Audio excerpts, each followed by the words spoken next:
शनिवार व्रत कथा। एक समय स्वर्गलोक में सबसे बड़ा कौन के प्रश्न पर 9 ग्रहों में वाद विवाद हो गया। विवाद इतना बड़ा कि परस्पर भयंकर युद्ध की स्थिति बन गई। निर्णय के लिए सभी देवता देवराज इंद्र के पास पहुँचे और बोले, हे देवराज, आपको निर्णय करना होगा कि हम में से सबसे बड़ा कौन है। देवताओं का प्रश्न सुनकर देवराज इंद्र उलझन में पड़ गए। इंद्र बोले, मैं इस प्रश्न का उत्तर देने में असमर्थ हूँ। हम सभी पृथ्वीलोक में उज्जैनी नगरी में राजा विक्रमादित्य के पास चलते हैं। देवराज इंद्र सहित सभी ग्रह देवता उज्जैनी नगरी पहुँचे। महल में पहुँचकर जब देवताओं ने उनसे अपना प्रश्न पूछा तो राजा विक्रमादित्य भी कुछ देर के लिए परेशान हो उठे, क्योंकि सभी देवता अपनी अपनी शक्तियों के कारण महान थे। किसी को भी छोटा या बड़ा कह देने से उनके क्रोध के प्रकोप से भयंकर हानि पहुंच सकती थी। अचानक राजा विक्रमादित्य को एक उपाय सूझा और उन्होंने विभिन्न धातुओं स्वर्ण, रजत, कांसा, ताम्र, सीसा, रांगा, जस्ता, अभ्रक व लोहे के 9 आसन बनवाए।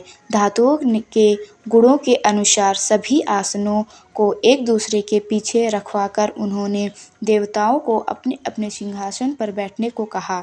देवताओं के बैठने के बाद राजा विक्रमादित्य ने कहा, आपका निर्णय तो स्वयं होगा। जो सबसे पहले सिंहासन पर विराजमान है वही सबसे बड़ा है। राजा विक्रमादित्य के निर्णय को सुनकर शनि देवता ने सबसे पीछे आसन पर बैठने के कारण अपने को छोटा जानकर क्रोधित होकर कहा, राजा विक्रमादित्य, तुमने मुझे सबसे पीछे बैठाकर मेरा अपमान किया है।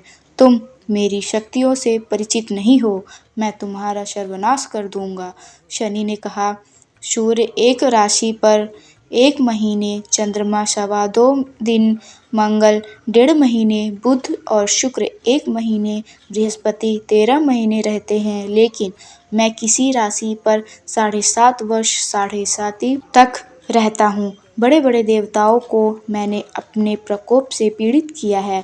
राम को 7.5 के कारण ही वन में जाकर रहना पड़ा और रावण को 7.5 के कारण ही युद्ध में मृत्यु का शिकार बनना पड़ा। राजा, अब तू भी मेरे प्रकोप से नहीं बच सकेगा। इसके बाद अन्य ग्रहों के देवता तो प्रसन्न के साथ चले गए, परंतु शनि देव बड़े क्रोध के साथ वहां से विदा हुए। राजा विक्रमादित्य पहले की तरह ही न्याय करते रहे। उन्हें राज्य में सभी स्त्री पुरुष बहुत आनंद से जीवन यापन कर रहे थे। कुछ दिन ऐसे ही बीत गए। उधर शनि देवता अपने अपमान को भूले नहीं थे। विक्रमादित्य से बदला लेने के लिए एक दिन शनि देव ने घोड़े की व्यापारी का रूप धारण किया और बहुत से घोड़ों के साथ उज्जैनी नगरी पहुंचे। राजा विक्रमादित्य ने राज्य में किसी घोड़े के व्यापारी के आने का समाचार सुना तो अपने अश्वपाल को कुछ घोड़े खरीदने के लिए भेजा। घोड़े बहुत कीमती थे।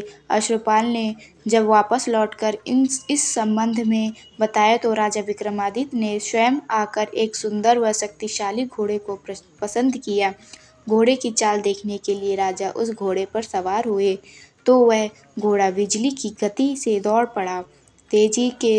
तेजी से दौड़ता घोड़ा राजा को दूर एक जंगल में ले गया और फिर राजा को वहां गिराकर जंगल में कहीं गायब हो गया। राजा अपने नगर को लौटने के लिए जंगल में भटकने लगा, लेकिन उन्हें लौटने का कोई रास्ता नहीं मिला। राजा को भूख प्यास लग आई। बहुत घूमने पर उसे एक चरवाहा मिला। राजा ने उससे पानी मांगा। पानी पीकर राजा ने उस चरवाहे को अपनी अंगूठी दे दी। फिर उससे रास्ता पूछकर वह जंगल से निकलकर पास के नगर में पहुंचा।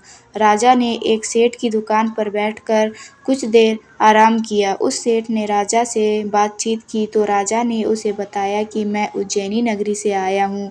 राजा के कुछ देर दुकान पर बैठने से सेठ जी की बहुत बिक्री हुई।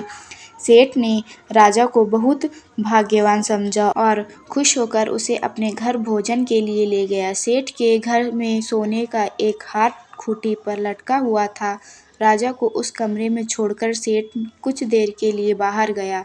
तभी एक आश्चर्यजनक घटना घटी। राजा के देखते देखते सोने के उस हार को खूंटी निगल गई। सेठ ने कमरे में लौटकर हार को गायब देखा तो चोरी का संदेह राजा पर ही किया, क्योंकि उस कमरे में राजा ही अकेला बैठा था। सेठ ने अपने नौकरों से कहा कि इस परदेसी को रस्सियों से बांधकर नगर के राजा के पास ले चलो।